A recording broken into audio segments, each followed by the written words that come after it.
പ്രേമവിവശയായ ഒരു കാമുകി തന്നെ കാത്തിരിക്കുന്ന കാമുകന്റെ അടുത്തേക്ക് ഓടുമ്പോഴുണ്ടാകുന്ന വികാരത്തോടെയാണ് ഞാൻ 30 വർഷം മുമ്പ് ജോലി ചെയ്തിരുന്ന സ്ഥലവും ആ ബിൽഡിങ്ങും ഒക്കെ കാണാനായിട്ട് ഓടിയെന്ന് പറഞ്ഞെന്നാൽ യാതൊരു അതിശയോക്തിയും ഇല്ല കേട്ടോ. നിങ്ങളൊരു കാമുകനോ കാമുകിയോ ആയിരുന്നിട്ടുണ്ടെങ്കിൽ ഞാൻ ഈ പറയുന്ന വികാരഭരിതമായിട്ടുള്ള നിമിഷങ്ങളൊക്കെ നിങ്ങൾക്ക് മനസ്സിൽ ഊഹിക്കാൻ സാധിക്കും. പേടിക്കണ്ട കേട്ടോ, എനിക്ക് വട്ടൊന്നുമില്ല.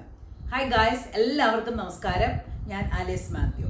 എൻ്റെ വീഡിയോസ് എല്ലാം ഏറ്റെടുത്ത് എന്നെ പ്രോത്സാഹിപ്പിക്കുന്ന എല്ലാവർക്കും ഒരുപാട് നന്ദി. നിങ്ങളുടെ കമൻസ് ഒക്കെയാണ് എൻ്റെ മോട്ടിവേഷൻ. എനിക്കറിയാം നിങ്ങളിൽ കുറേ പേരെങ്കിലും എൻ്റെ ഡിറക്റ്റ് ആയിട്ട് മോട്ടിവേഷൻ വീഡിയോസ് ഒക്കെ കാണാനായിട്ട് കാത്തിരിക്കുന്നുണ്ടെന്ന്. അവയൊക്കെ വരുന്നുണ്ട്. അതിനിടയിൽ ഇത്തിരി യാത്രാ വിവരണങ്ങൾ കൂടി ആവട്ടെ. പ്രായമായെന്നും പറഞ്ഞ് ആരെങ്കിലും വീടിന് വെളിയിലോട്ട് ഇറങ്ങാതെ വീട്ടിൽ തന്നെ ഇരിക്കുന്നുണ്ടെങ്കിൽ അവരെ ഒന്ന് മോട്ടിവേറ്റ് ചെയ്യാൻ വേണ്ടിയാണ് എൻ്റെ യാത്രാ വിവരണങ്ങളൊക്കെ. ഇതൊക്കെ എനിക്ക് സാധിക്കുമെങ്കിൽ നിങ്ങൾക്കും സാധിക്കുമെന്ന് ഒരിക്കൽ കൂടി നിങ്ങളെ ഓർമ്മിപ്പിക്കട്ടെ. ഇനി ഇപ്പൊ ഒരു നിമിഷം നിങ്ങളൊന്ന് പോസ് ചെയ്തിട്ടെ നിങ്ങളോട് തന്നെ ഒന്ന് ചോദിച്ചേ, നിങ്ങൾ പഠിച്ച സ്കൂളും കോളേജും അല്ലെ പണ്ട് ജോലി ചെയ്തിരുന്ന സ്ഥലവും ഒക്കെ ഒന്ന് കാണാനായിട്ടൊരു ആഗ്രഹം തോന്നുന്നില്ലേ? അല്ലെങ്കിൽ അവിടെ ഒന്ന് പോകുമ്പോൾ എന്തായിരിക്കും നിങ്ങളുടെ ഒരു ഫീലിങ്സ് എന്നൊന്ന് ആലോചിച്ച് നോക്കിക്കേ. വീണ്ടും ആ ചൂളമര ചോട്ടിലും ഈന്തപ്പന തോട്ടത്തിൽ കൂടി ഒന്ന് നടക്കാനും അപ്പോൾ ആ പഴയ ഓർമ്മകളെ ഒന്ന് താലോലിക്കാനും അവയെല്ലാം അയവിറക്കാനും ഒക്കെ കൊതിച്ചില്ലേ നിങ്ങളൊരു നിമിഷം? ഒട്ടുമുക്കൽ ആൾക്കാർക്കും ഇതൊക്കെ ശരിക്കും ഒരു നോസ്റ്റാൾജിയ തന്നെയായിരിക്കും. എനിക്കിതൊക്കെ ഭയങ്കര ഇഷ്ടമാണ് കേട്ടോ. അതുകൊണ്ടാണ് ഞാൻ മസ്കറ്റിൽ പോയപ്പോൾ ഞാൻ പണ്ട് ജോലി ചെയ്തിരുന്ന കബൂറയിൽ പോയത്. അങ്ങനെ ഞങ്ങൾ മസ്കറ്റിൽ നിന്നും കബൂറയിലേക്ക് യാത്ര തിരിച്ചു. ഞാനാണ് വണ്ടി ഓടിച്ചിരുന്നത്. ഈ വഴി വീണ്ടും വണ്ടി ഓടിക്കാനൊക്കെ സാധിക്കുമെന്ന് ഞാൻ വിചാരിച്ചതേ ഇല്ലായിരുന്നു. ശരിക്കും പറയുകയാണെ, കാബൂറയോട് അടുക്കും തോറും എൻ്റെ ഹാർട്ട് ബീറ്റ് എനിക്ക് കേൾക്കാമായിരുന്നു. കാരണം വീണ്ടും ഇവിടെ ഒന്നുകൂടി കാണാൻ സാധിക്കുമെന്ന് ഞാൻ വിചാരിച്ചതേ അല്ലായിരുന്നു. ഇവിടെ വരാൻ മുഖ്യ കാരണം എൻ്റെ ഫ്രണ്ട്സ് ആൻസിയും കുഞ്ഞുമോനുമാണ്. ഞാനും ആൻസിയും ഇവിടെ ഒന്നിച്ച് വർക്ക് ചെയ്തിരുന്നതിനാൽ കബൂറയും പരിസരവും ഒക്കെ ഞങ്ങൾക്ക് ഒത്തിരി നോസ്റ്റാൾജിയ ഉണർത്തുന്ന സ്ഥലങ്ങളാണ്. അങ്ങനെ ഞങ്ങൾ കബൂറ ഹെൽത്ത് സെൻ്ററിൻ്റെ മുമ്പിലെത്തി. എൻ്റെ പൊന്നേ, അപ്പോഴത്തെ എൻ്റെ ഫീലിങ്സ് എന്തായിരുന്നു എന്ന് പറഞ്ഞറിയിക്കാൻ വയ്യ. സന്തോഷം കൊണ്ട് എൻ്റെ കണ്ണ് നിറഞ്ഞുപോയി. പണ്ടത്തെ ആ ഹെൽത്ത് സെൻ്റർ മാറ്റിയിട്ട് 1 കിലോമീറ്റർ മാറി ഒരു വലിയ പോളി ക്ലിനിക്കാക്കി മാറ്റിയിരിക്കുകയാണ്. നിങ്ങൾ ഈ ബിൽഡിംഗ് കണ്ടോ? ഇതായിരുന്നു ഞങ്ങളുടെ കബൂറ വിലായത്ത് ഹെൽത്ത് സെൻ്റർ. ഈ ബിൽഡിങ്ങിൻ്റെ താഴ്വശം മുഴുവൻ ഹെൽത്ത് സെൻ്ററിൻ്റെ വിവിധ ക്ലിനിക്കുകളായിരുന്നു. ഇന്നിവിടെ വേറെ ഒത്തിരി കടകളൊക്കെയാണ്, കോഫി ഷോപ്പും മറ്റും നമുക്ക് കാണാം. അതുകൊണ്ട് ഞങ്ങൾ അവിടെ കയറിയില്ല, വെളിയിൽ നിന്ന് കണ്ടതേ ഉള്ളൂ.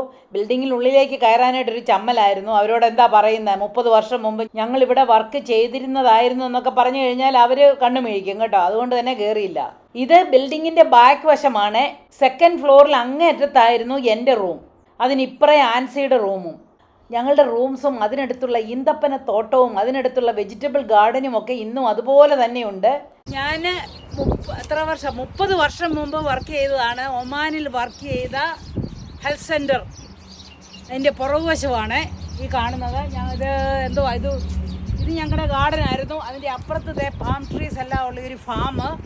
ഇത് കണ്ടിട്ട് ഇതുപോലെ ഒത്തിരി വ്യത്യാസം വന്നു പോയി. പക്ഷേ എന്ന് പറയുന്നാൽ ഭയങ്കര സന്തോഷം ഇവിടെ ഒന്ന് വരാൻ, ഇങ്ങനെ പറ്റിയത്, ഒന്ന് നിൽക്കാൻ പറ്റിയത്. ആൻസി വന്നേ. ആൻസി ഞാനും ആൻസിയും കുഞ്ഞുമോളെന്ന് പറയുന്ന ഒരാളൂടെ ഇവിടെ ഉണ്ടായിരുന്നു. പിന്നെ കുറേ പേരൊക്കെ ഉണ്ട്. ഇപ്പം കുഞ്ഞുമോൾ അമേരിക്കയിലാണ്. അപ്പം ഞാൻ ആൻസിയുടെ അടുത്ത് വന്നിട്ട് ആൻസിയുടെ ഹസ്ബൻഡ് കുഞ്ഞുമോനും ഒക്കെ ആയിട്ട് ഞങ്ങൾ കബൂറയിൽ നിന്ന് വന്നിരിക്കുകയാണ്. ഇതിൻ്റെ എക്സൈറ്റ്മെൻറ്റ് പറഞ്ഞറിയിക്കാൻ വയ്യെന്ന് പറഞ്ഞാൽ പറഞ്ഞറിയിക്കാൻ വയ്യ. കാരണം ഞങ്ങളിലൂടെ എന്തുമാത്രം നടന്നതാണെന്നറിയാമോ? 30 വർഷം മുമ്പ് ഇവിടെ നിന്നപ്പോൾ എനിക്ക് സന്തോഷം കൊണ്ട് ഉറക്കെ ഒന്ന് കാരണമെന്ന് തോന്നിയതാണ്.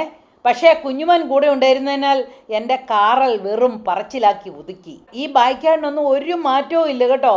ഞാൻ ഈ ഹെൽത്ത് സെൻ്ററിൽ സൂപ്പർവൈസർ ആയിരുന്നു. ഞാൻ സൊഹാർ ഹോസ്പിറ്റലിലേക്കാണ് ആദ്യം വന്നതെങ്കിലും പിന്നീട് എന്നെ അവിടെ നിന്ന് ഇങ്ങോട്ടേക്ക് മാറ്റി. ഈ ഹെൽത്ത് സെൻ്ററിൻ്റെ കീഴിൽ 8 വേറെ ഹെൽത്ത് സെൻ്ററുകൾ ഉണ്ടായിരുന്നു. അങ്ങനെ കബൂറ ഡിസ്ട്രിക്റ്റ് അല്ലെങ്കിൽ വിലായത്ത് ഹെൽത്ത് സെൻ്റർ ആയിരുന്നു. പിന്നെ ഈ കാണുന്നത് ഞങ്ങളുടെ ഫ്രണ്ട്സിൻ്റെ വീടുകളാണ്. ഞങ്ങളുടെ ഹെൽത്ത് സെൻ്ററിൻ്റെ തൊട്ടടുത്തായിരുന്നു. അപ്പോൾ ഞങ്ങൾക്ക് ഇടയ്ക്കിടയ്ക്ക് ഇവിടെയോട്ട് ഓടി വരുമായിരുന്നു. ഇന്ന് അത് അബാൻഡൻ ചെയ്ത രീതിയിൽ കണ്ടപ്പോൾ ഹൃദയത്തിൽ എങ്ങോ ഒരു വേദന അനുഭവപ്പെട്ടു. ശരിക്കും ആ വീട്ടിൽ പോയതും അവിടെ താമസിച്ചതും ഒക്കെ ആയിട്ടുള്ള ഓർമ്മകളൊക്കെ എൻ്റെ മനസ്സിൻ്റെ തിരുമുറ്റത്തേക്ക് ഓടി വന്നു.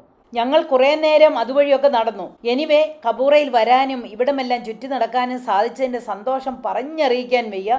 A big thanks to Ancy and Kunjumon. ഇതാണ് ഇപ്പോഴത്തെ കബൂറ പോളിക്ലിനിക്. ശരിക്കും നല്ലൊരു ഹോസ്പിറ്റൽ പോലെയുണ്ട്. ഞങ്ങളെ പരിചയമുള്ളവരെ ആരെയും അവിടെ കണ്ടില്ല, എങ്കിലും ഞങ്ങൾ അതിലൂടെ എല്ലാം ഒന്ന് കയറി ഇറങ്ങി നടന്നു. ഇവിടെ ഇപ്പം മുഴുവനും ഒമാനികളാണ്, ഇന്ത്യൻസോ വേറെ രാജ്യക്കാരും ഇല്ല. ഞങ്ങൾക്കറിയാവുന്ന 2 പേരുണ്ടായിരുന്നു, 2 നേഴ്സസ്, അബ്ദുള്ളയും ഐഷയും.